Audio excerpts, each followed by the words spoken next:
Bonjour à tous, bienvenue dans cette nouvelle vidéo. Aujourd'hui je vous emmène à la découverte du Rocher des Fées.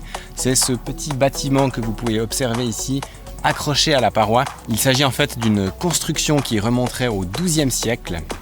Il est équipé de meurtrières et on a longtemps supposé qu'il avait une vocation militaire. Néanmoins, cette théorie est remise en question. En effet, le bâtiment n'est pas très grand et il est vraiment dans un endroit peu accessible. Du coup, on pense qu'il s'agirait plutôt en fait d'un refuge contre les animaux sauvages ou alors d'un observatoire pour la chasse. Naturellement, il n'est pas impossible qu'il ait pu servir lors des guerres médiévales à l'époque ou encore lorsque les troupes napoléoniennes ont remonté la vallée du Rhône au XIXe siècle. Il existe cependant une légende bien ancrée selon laquelle des fées habitaient dans le rocher et se servaient de failles dans la paroi pour se rendre jusqu'au village de Molins, non loin d'ici, afin d'y dérober des provisions. Il faut dire que l'édifice est discret.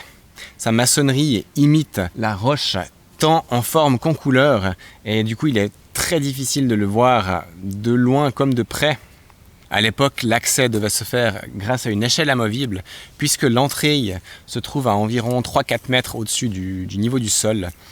Ok, bon, on dirait pas comme ça, mais en fait, la paroi, elle est hyper friable, il n'y a aucune prise. Et il a fallu ramper le long d'une espèce de corniche pour pouvoir pénétrer dans l'abri.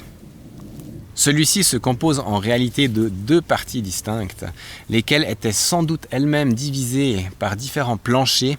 On peut d'ailleurs encore observer des vestiges de ces structures en bois à l'intérieur de l'abri. Aujourd'hui, il est assez difficile de rejoindre l'abri d'en haut et une échelle était indispensable pour cela, échelle qui n'a pas été facile à monter dans le premier abri. Grimper au deuxième niveau restait toutefois une affaire à mener avec prudence et comme vous pouvez le constater, le Rocher des Fées n'est pas dans un très bon état. Il y a probablement des chutes de pierre et on peut d'ailleurs observer dans la falaise au-dessus qu'il y a des signes d'instabilité. Donc il est fort probable qu'un jour, ce lieu disparaisse complètement. Heureusement, on retrouve encore d'autres abris de ce type dans la région, mais ce sera pour une prochaine fois. Merci d'avoir regardé cette vidéo.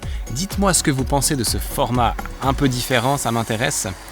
Et sinon, on se retrouve tout bientôt pour une prochaine explo. Ciao, ciao!